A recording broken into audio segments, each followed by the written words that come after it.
Bronce presenta.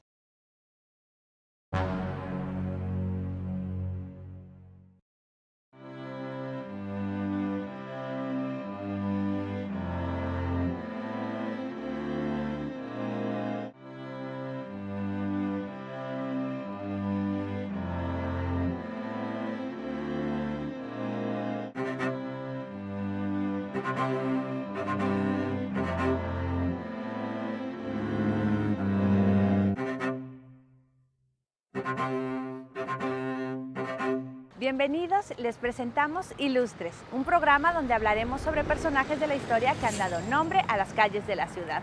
Vamos a presentar a los 4 ilustres del día de hoy. El político y militar mexicano José María Arteaga, la revolucionaria mexicana Carmen Cerdán, el político jalapeño Diego Leño y el abogado y educador Carlos A. Carrillo. José María Cayetano Arteaga, destacado militar mexicano, nació el 7 de agosto de 1827 en la Ciudad de México. Él fue un reconocido militar quien nació el 7 de agosto de 1827 en Uruapan, Michoacán. Sus padres fueron Manuel Arteaga y María Polonia Magallanes. Aunque nace en Uruapan, se traslada muy pronto al estado de Hidalgo, donde cursa su educación primaria y posteriormente se dedica a la sastrería. Sin embargo, los acontecimientos en el país para ese momento lo obligan a ingresar a la milicia. Estamos hablando de la guerra contra el ejército norteamericano en 1847. Nuestro personaje participa activamente en la milicia y para 1854, debido a su destacada participación, es nombrado capitán tercero al mando de Félix Zuloaga, quien era un conservador. Poco tiempo permanece Cayetano Arteaga en este frente porque sus convicciones liberales lo llevaron a pasarse a las filas del general Juan Álvarez. Para 1857, recordemos que el Estado mexicano, gracias a Benito Juárez, había promulgado las leyes de reforma, motivo por el cual inicia un enfrentamiento entre los conservadores y los liberales. Encontramos a José María Cayetano como gobernador de Querétaro en este año, motivo por el cual él se dedica a defender los principios liberales plasmados en la Carta Magna. Sin embargo, la guerra de reforma y los enfrentamientos entre conservadores y liberales desencadenaron nuevas situaciones por las cuales él tuvo que volverse a enrolar en las filas militares y encabezar la defensa de la ciudad, ya que Tomás Mejía se acercó en ese mismo año, logra tomar la ciudad, él tiene pocos hombres, no puede defenderla. Tomás Mejía nombra a Manuel Montes Navarrete como gobernador. Sin embargo, su nombramiento solo duró una semana, ya que con el advenimiento de las tropas liberales, nuevamente Arteaga es restituido. Debido precisamente a la oposición de los grupos conservadores y al estado de guerra que en este momento imperaba en 1857, José María Cayetano Arteaga organiza una coalición de estados con Jalisco, Michoacán, Aguascalientes, Zacatecas y Querétaro hasta 1858. La guerra de reforma es un acontecimiento en el cual él tiene una amplia participación debido a que gracias a sus acciones militares, sobre todo cuando rompe el sitio de Cuxamala, que duró un mes, de mayo a junio de 1860, eso marca la victoria de los liberales en esta región del sur del país. Su activismo militar y la experiencia que ya tenía lo obligan también a que el 28 de abril de 1862, ante la invasión francesa, él tiene un papel importante. Su misión es resguardar las cumbres de Aculcingo, sin embargo fue herido desafortunadamente y Juárez, el presidente, lo condecora como el héroe de Aculcingo. Entre 1863 y 1864 es gobernador en Jalisco y asciende a general de división y después a general en jefe del Ejército del Centro. En octubre de 1865 Desafortunadamente, en una campaña militar se dirigía a Santana Matlán y fue hecho prisionero y ejecutado el 21 de octubre de ese mismo año en Uruapan, Michoacán. Es considerado el mártir de Uruapan y es una persona, un héroe militar, un destacado militar, defensor del liberalismo juarista. El general José María Cayetano Arteaga murió fusilado junto con el general Salazar, los coroneles Jesús Díaz y Trinidad Villagómez, además del capitán Juan González, el 21 de octubre de 1865, en Uruapan, Michoacán, por decreto de Maximiliano de Habsburgo. Murió a la edad de 38 años. El Camino Real México-Veracruz es el más antiguo de México. Data del año de 1522 y fue construido por Álvaro López, tomando en cuenta los antiguos caminos prehispánicos. Este camino fue el más importante porque aseguraba la comunicación entre la Ciudad de México y Veracruz, lo que se convertía en el principal puente con la metrópoli. Durante más de 300 años, las relaciones comerciales y culturales más fuertes de la Nueva España y luego de México fueron hacia Europa. En un códice realizado en el año de 1550 y que actualmente se encuentra en la biblioteca de Uppsala, en Suecia, se muestra cómo era la Ciudad de México y los pueblos del Valle de México, mostrando las principales localidades, sus topónimos, los ríos, cerros, caminos, temememes, pastores, autoridades españolas, etc.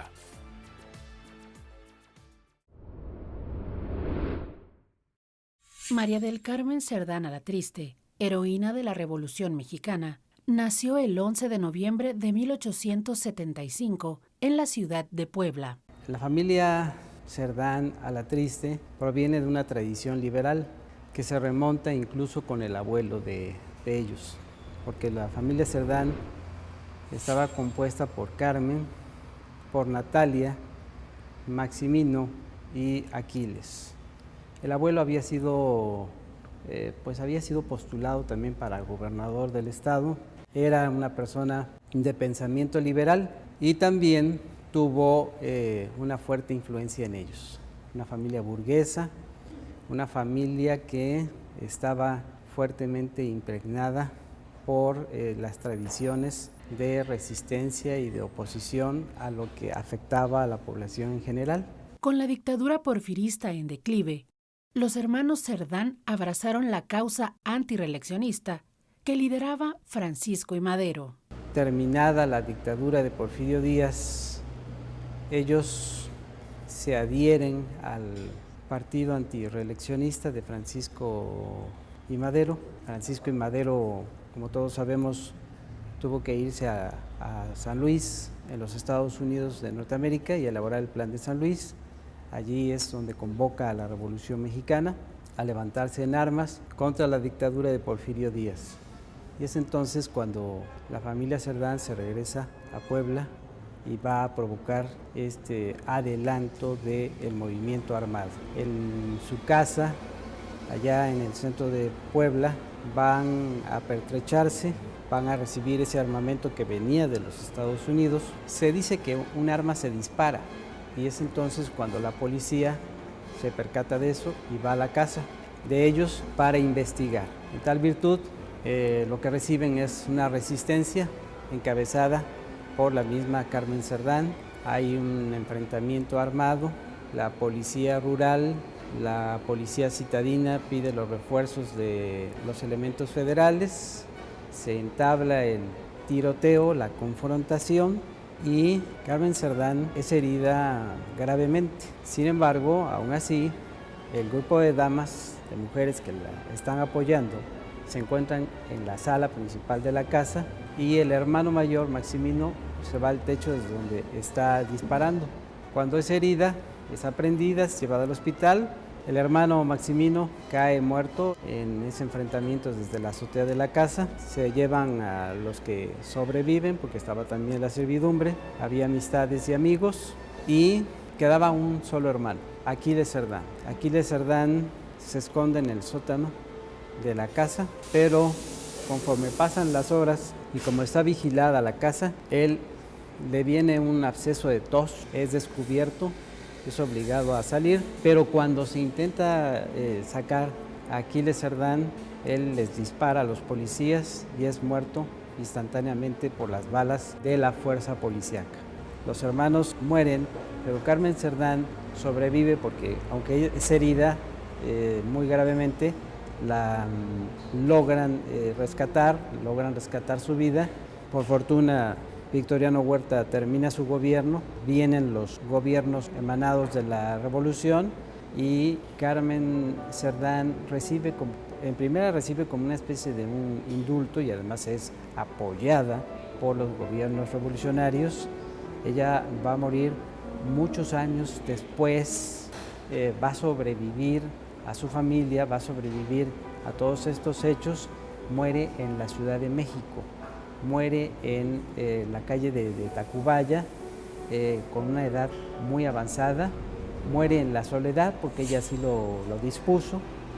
Es una mujer que opta por ya no socializar en el terreno de las relaciones humanas y muere con esa tranquilidad del deber cumplido.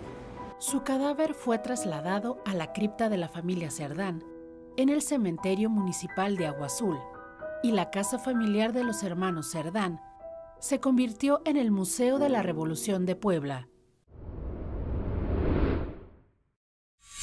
Córdoba era originalmente conocida como Lomas de Huilango. Era uno de los poblados ubicados en un punto estratégico en la ruta de los virreyes que transitaban desde el puerto de Veracruz hacia la antigua Tenochtitlán. Cuando pasaban por ahí, las caravanas eran saqueadas por los pobladores y otros vecinos que se sentían sometidos por los nuevos hacendados. Para ponerle fin a esta situación, los españoles decidieron fundarla. Don Diego Fernández de Córdoba, junto a 30 caballeros más, funda la Villa de Córdoba el día 26 de abril de 1618. El rey Felipe III de España lo acepta y otorga la villa el escudo real de armas que actualmente se puede ver en la cúspide central del palacio. En honor a este acontecimiento, es conocida como Ciudad de los 30 Caballeros.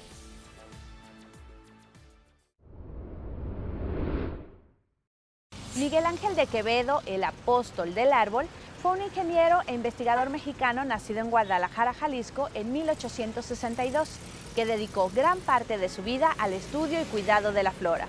Y gracias a eso, formó en 1923 la Sociedad Forestal Mexicana, dando en esa fecha este discurso. Si la patria se constituye de dos componentes, a saber, el territorio nacional y sus hijos, moradores gobernados bajo un plan o constitución política más o menos sabia, sería estéril que esta y la cultura desorientada llevaran al grupo humano a un elevado grado intelectual o artístico si el elemento territorio se convierte en ingrato e inhabitable, en miserable y penoso de vivir, como acontece con todo territorio desnudo de vegetación o desértico en el que la vida humana y aún la simple vida animal se hacen imposibles. Estas reflexiones nos llevan a constituir la Sociedad Forestal Mexicana. Y a él le debemos los proyectos de urbanización que respetan las áreas verdes y las reforestan. Continuamos con el programa. Diego Leño, comerciante dedicado a la arriería que lograra ser síndico en Jalapa y precursor de la independencia de México, nació en 1761 en Sevilla, España. Tenemos que platicar de Diego Leño, un personaje importante en la historia de la insurgencia veracruzana y, por qué no, mexicana. Don Diego Leño, de origen andaluz, de aquellos españoles y criollos que durante el siglo XVIII se posicionaron muy bien en los cargos públicos de los ayuntamientos y fueron promotores de diversas actividades.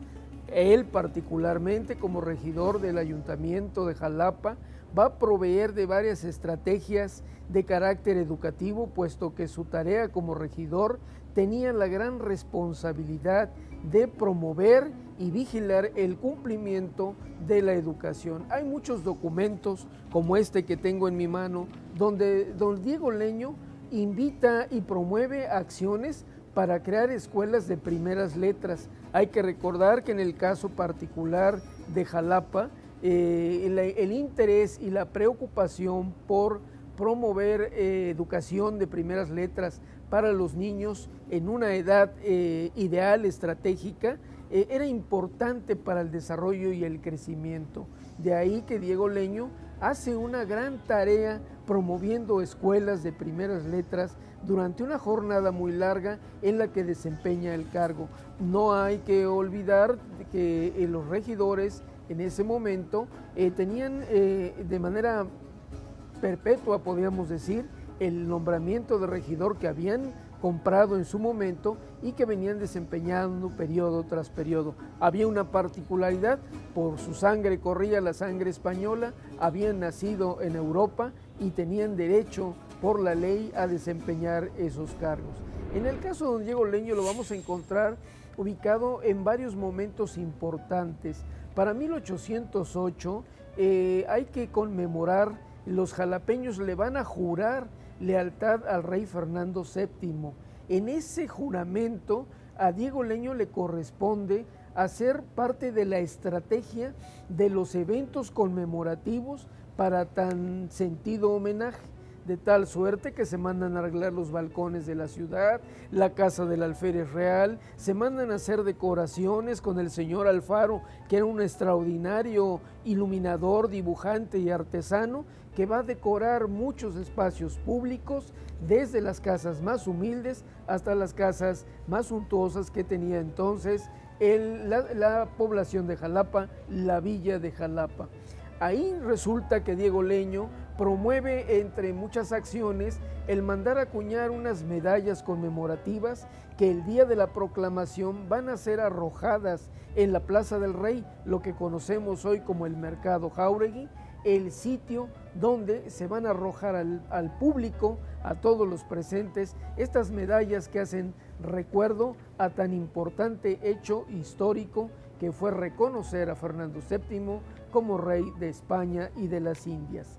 De tal suerte que don Diego Leño va a trascender históricamente en el pueblo de Jalapa como un promotor incansable de encauzar el proceso constitucional de independencia, con la simpatía que tuvo durante mucho tiempo por la amistad con el virrey Iturrigaray, quien se hospedó en sus propiedades en el predio que conocemos como el Paso de Cedeño, donde está la hacienda de Lucas Martín, que era propietario, y donde en la parroquia, en el portal de la parroquia de la hacienda, se encuentra inscrito su nombre y suponemos allí se encuentra descansando sus restos mortales. Es un personaje importante que promovió educación, que promovió independencia y que por esa razón debe de tener un reconocimiento y un recuerdo permanente en la memoria de la sociedad mexicana. Don Diego Leño falleció en la Ciudad de México en 1826 a los 75 años de edad. La Guerra de Reforma aconteció en México en el año de 1858. La nación estaba dividida en dos grandes partidos, liberales y conservadores. Ambos luchaban por sus ideales. A esta guerra se le atribuye la transformación social mexicana y el buscar establecer el sistema capitalista democrático y terminar con el que había desde la colonia y el imperio. Después de 3 años de guerra civil, las fuerzas liberales encabezadas por el general Jesús González Ortega enfrentaron la que sería la última batalla contra las fuerzas conservadoras dirigidas por Miguel Ángel Miramón el 22 de diciembre de 1860 en la batalla de Calpulalpan en el Estado de México y finalmente el 1 de enero de 1861 Benito Juárez hace su entrada triunfal a la Ciudad de México.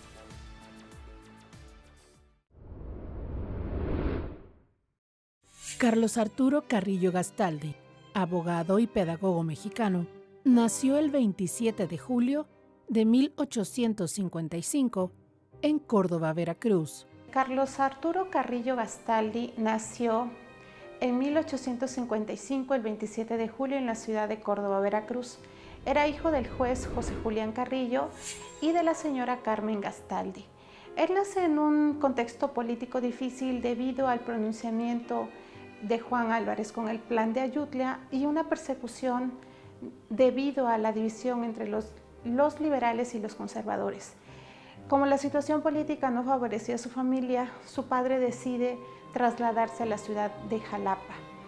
Su niñez fue muy difícil debido a su condición enfermiza, padecía asma, de tal manera que su proceso escolar, su situación escolar fue complicada debido a los frecuentes ataques que tenía y por lo mismo muy pocas veces se involucraba en las actividades escolares de la escuela que tenían que ver sobre todo con el juego o con las actividades que involucraban la educación física. Ya adulto ingresa al Seminario Menor de Jalapa, donde va a estudiar la preparatoria para después incorporarse a estudiar Derecho. En el seminario fue compañero de Salvador Díaz Mirón. Muy pronto, Carlos A. Carrillo mostró una inteligencia muy aguda y muy perspicaz para observar los problemas de la enseñanza en ese momento. Una vez que concluye sus estudios de Derecho, el gobierno no se los reconoce, por lo tanto tiene que ingresar al Colegio Preparatorio de Jalapa, donde debido a esa inteligencia es alumno y también se convierte en maestro. En el colegio preparatorio dio clases de lógica, de cosmografía e impartió también clases de gramática. Involucrado en las tareas relativas a la docencia, en 1879 lo llaman para asesorar al personal del Instituto Pestalozzi y en 1880 funda su primera escuela elemental con su nombre, Carlos A. Carrillo. En 1883 se traslada a Coatepec y ahí conoce al impresor Matías Rebolledo, con quien entabla una profunda amistad y una relación que lo lleva a imprimir un periodiquito llamado El Instructor y una revista titulada La Reforma de la Escuela Elemental. Convertido en un prolífico escritor y que escribía sobre las condiciones de la pedagogía y sobre la necesidad de reformar el sistema de enseñanza, Carlos A. Carrillo es una figura importante de la educación durante esta última etapa del porfiriato. Su talento lo obligó también a irse a radicar en la Ciudad de México, pero recordemos que trabajó en la Escuela Normal Veracruzana, fue director de la práctica anexa a la normal y en la Ciudad de México trabajó en la Escuela Normal de Profesores. Sus últimos días los vivió en esta ciudad y desafortunadamente a su condición asmática sobrevino una enfermedad para la cual no había remedio en la época, la tuberculosis, y él muere en condiciones muy lamentables el 3 de marzo de 1893 en la Ciudad de México. De Carlos A. Carrillo debemos aprender su defensa por la pedagogía. También él consideraba y defendió siempre que pudo, sobre todo en los congresos nacionales de instrucción pública a los que fue invitado y en innumerables ocasiones en las que dictó discursos, la necesidad de remunerar el salario de los profesores. Él creía que era una vía para mejorar el rendimiento de la escuela, ya que el valor de la escuela y la enseñanza radicaba en el maestro. También proponía la necesidad de instalar bibliotecas escolares y que cada maestro tuviera a su disposición un acervo para poder enseñar sobre las materias que impartía.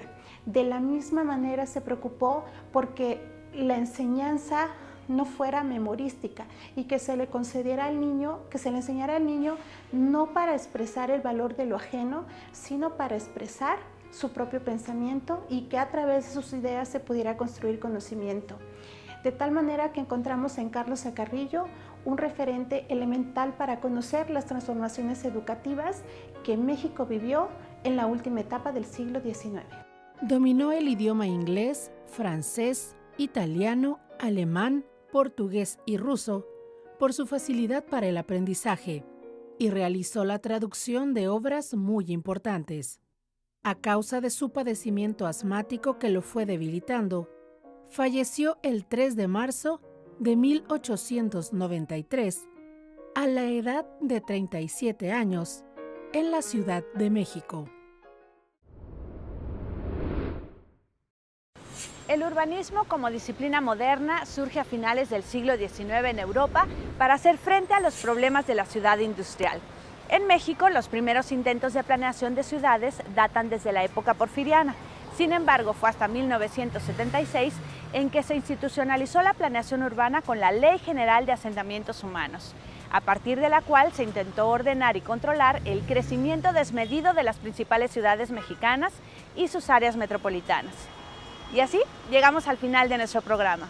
Recuerden que la cultura se ve a través de la señal de Radio Televisión de Veracruz. Yo soy Ale Ramírez y esto fue Ilustres. Bronce presentó